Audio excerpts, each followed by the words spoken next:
Wacana dua poros di Pilpres kembali memunculkan opsi duet Ganjar dan Prabowo. Bagaimana peluang keduanya untuk maju bersama di Pilpres 2024 mendatang? Kita bahas bersama Direktur Eksekutif Carta Politika Indonesia Yunarto Wijaya dan Direktur Eksekutif Indo Strategik Ahmad Khairul Umam. Selamat malam Mas Toto, Mas Umam. Selamat malam Malam, Friska, Mbak Friska, malam Mas Umam. Mas Toto.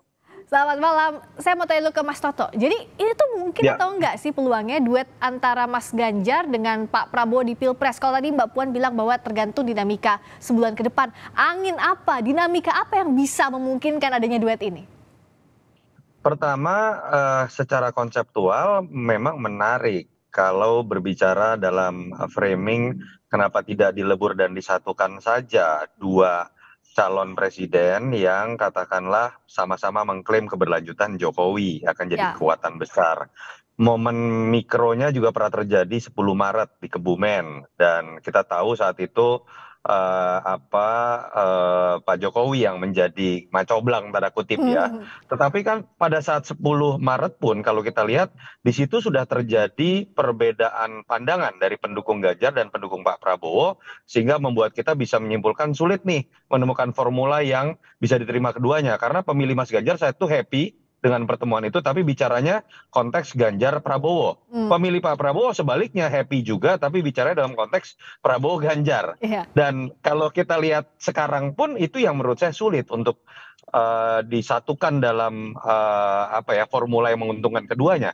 Pertama keputusan tertinggi dari masing-masing parpol sudah menyatakan Ganjar sebagai capres, sementara di sisi lain Pak Prabowo juga jadi capres. Apalagi sudah ada partai-partai baru di masing-masing koalisi yang juga sudah menyatakan dukungan Ya. baik Ganjar atau Prabowo sebagai capres. Jadi dalam konteks ditambah lagi secara teknis kedua-duanya kalau kita lihat dari sisi survei merasa punya peluang tuh. Dalam konteks ini menurut saya memang sulit. Nah, yang kemudian sering dibicarakan kan adalah seakan-akan ada kekuatan besar Ya. bernama Jokowi yang bisa nih atau punya kemampuan untuk menyatukan keduanya.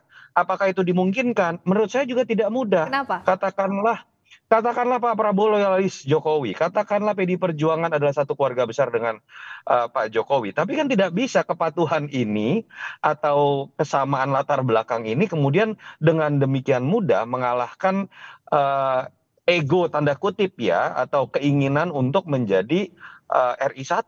Harus diingat loh, dalam sistem presidensial atau dalam konteks menjadi presiden dan wakil presiden, pemegang kontrak politik itu adalah presidennya. Kalau kita bicara mengenai menjadi wapres, itu kita bisa berdebat mengenai hanya menjadi ban serep atau hanya menunggu mendapatkan pembagian kekuasaan atau penugasan dari Tapi tokoh presiden. sentralnya itu adalah presidennya, begitu ya, Mas Tentu Toto? saja, Hmm. dalam secara sistem seperti itu. Jadi buat saya semua variabel yang melingkupi di dalamnya itu menyebabkan tidak mudah merumuskan sebuah formula yang bisa diterima oleh kedua belah pihak.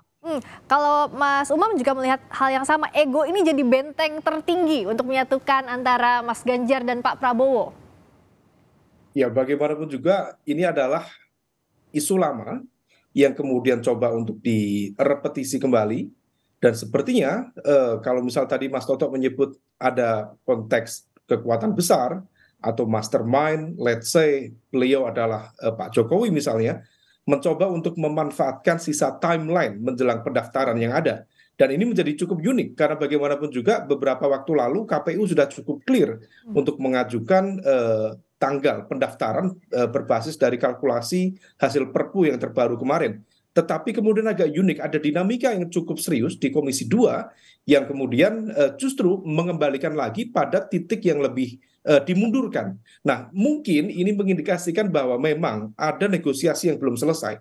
Jadi saya mencermati ini adalah sebuah proses negosiasi akhir yang meskipun cukup berat, tidak mudah untuk mempertemukan ego tadi, tetapi barangkali ada sejumlah basis informasi atau data atau apa cara apapun untuk meyakinkan kedua belah pihak. Kita tidak tahu mana yang bisa di posisi nomor 1, mana yang di posisi nomor 2, tetapi barangkali kemarin ada yang mengatakan memiliki data intelijen yang barangkali bisa untuk meyakinkan salah satu pihak tertentu Pak untuk Jokowi dong kemudian yang bilang menerima data itu. intelijen waktu itu. Mbak Friska, kalau misal kita cermati, sebenarnya narasi penggabungan tentang penggabungan Pak Prabowo dengan Pak Ganjar sebenarnya memang diorkestrasi oleh lingkaran dari Pak Jokowi sendiri.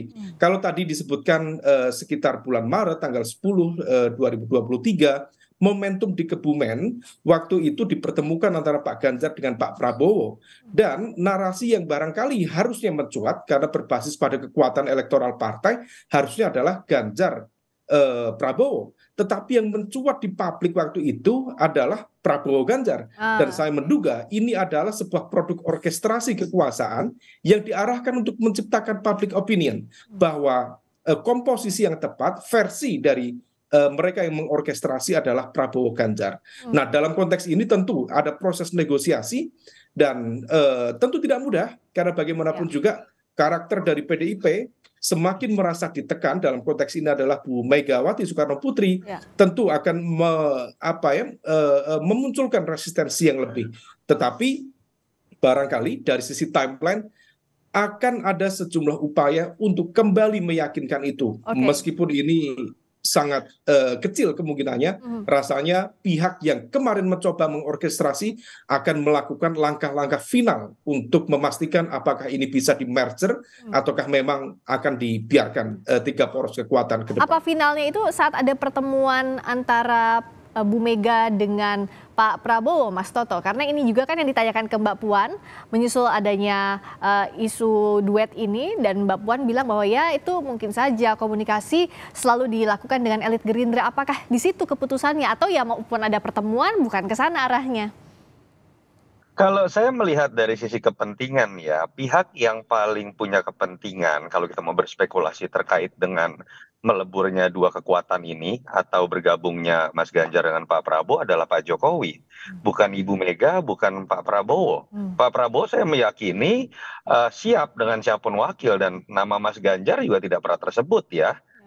Dulu awal-awal belakangan Pak Prabowo lebih fokus kepada nama Mas Gibran atau sering muncul nama Mas Erick Thohir misalnya. Jadi apalagi dengan survei yang ada sekarang, Pak Prabowo merasa bisa bersaing dengan Mas Ganjar. Begitu pula kita tahu karakter Ibu Megawati. Ibu Mega ini ketika koalisinya kecil pun, misalnya kalau kita lihat dalam beberapa pilkada pun survei rendah aja itu berani bertarung sendirian, apalagi dengan kondisi survei Mas Ganjar masih bisa bersaing. Jadi saya lebih melihat kalau katakanlah ada pertemuan yang bisa memutuskan ini, tidak mungkin itu diserahkan kepada hanya pertemuan Ibu Mega dengan Pak Prabowo. Saya meyakini kedua-duanya sudah siap untuk saling berhadapan-hadapan ya, walaupun dengan kompetisi sehat.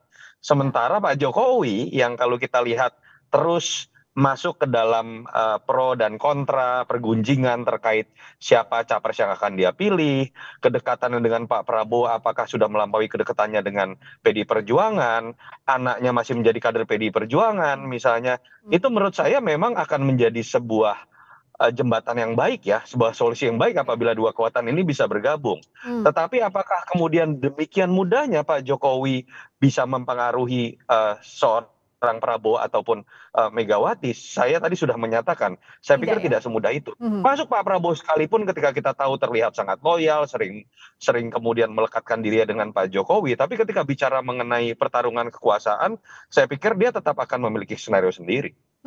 Kalau Mas Umam juga Pak lihatnya begitu, meskipun kalau kita lihat kan tiga bakal capres ini kan ada dua dengan narasi keberlanjutan, satu dengan narasi perubahan.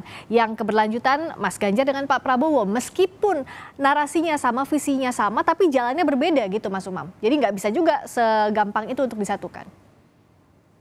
Iya, memang dari awal konteksnya adalah kalkulasi dan juga konteks ego elit ya. Ini yang kemudian mendasari bagaimana kemudian terjadi kebuntuan dalam proses negosiasi koalisi. Tetapi barangkali pihak-pihak yang ingin mencoba untuk melakukan finalisasi komunikasi di tahap akhir, mencoba untuk meyakinkan PDIP. Karena situasinya saat ini cukup berbeda dengan momentum di bulan Maret waktu itu, di mana kalau misal di bulan Maret dulu memang elektabilitas Mas Ganjar relatif cukup terjaga tinggi, dan itu terjadi bukan hanya di awal 2023 tetapi kemudian sepanjang 2022.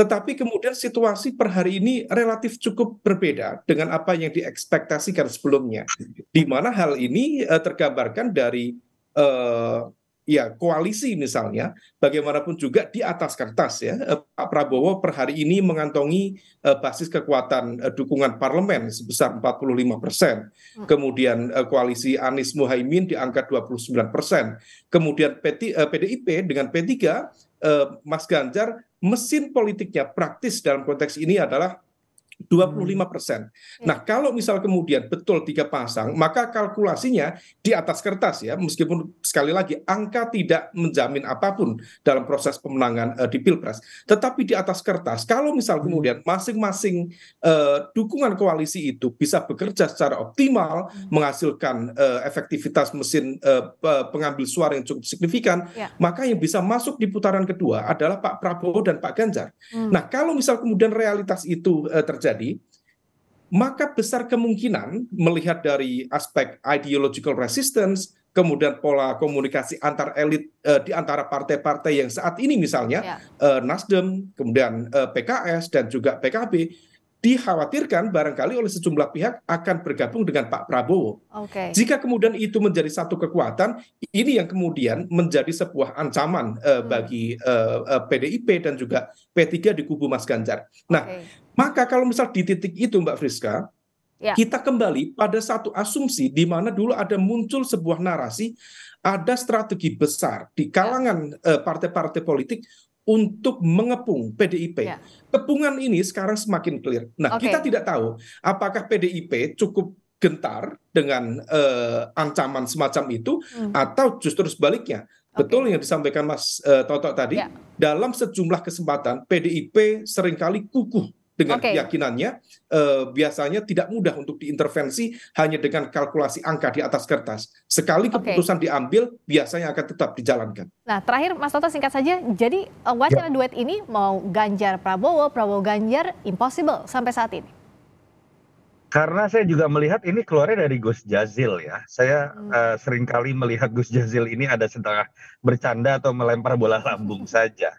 Bahkan ini kan berasal dari koalisinya Amin begitu ya. Jadi saya sih belum melihat ada sebuah momen baru ya, atau novum lah katakanlah, bukti baru yang bisa dijadikan landasan bahwa memang ada sebuah skenario mengarah ke sana, apalagi setelah kita analisis disertai variabel-variabel pendukungnya, memang lebih sulit untuk kemudian mengeluarkan bisa mengimplementasikan skenario ini. Saya pikir secara konseptual menjadi menarik, tetapi secara teknis sulit untuk dilakukan. Mbak Friska, Mbak Friska, informasi ini memang betul dari Gus Jazil kemarin disampaikan, tetapi kemudian menurut informasi dari elit PKB yang lain, Mas Husnul Huda, disampaikan bahwa justru informasi ini leakingnya dari Pak Hasto, Pak Sekjen PDIP, dan juga Mas Aryo Bimo. Dan seolah kemudian dikonfirmasi oleh statement Mbak Puan yang seolah membuka ruang negosiasi baru. Jadi ini apakah kemudian informasi spekulatif ataukah bocor halus yang kemudian direspon oleh sejumlah pihak? Memang kita tunggu perkembangannya. Atau test the water, kita nggak tahu juga. Dan kita lihat perkembangan dinamika sebulan ke depan, apakah wacana ini sekadar wacana atau bisa terwujud di Pilpres nanti. Terima kasih Direktur Eksekutif Carta Politika Indonesia Yunarto Wijaya. Mas Toto makasih. Direktur Eksekutif Indo Strategik Ahmad Hoirul Umam. Mas Umam juga makasih. Selamat malam. Terima kasih, sukses Mas Umam.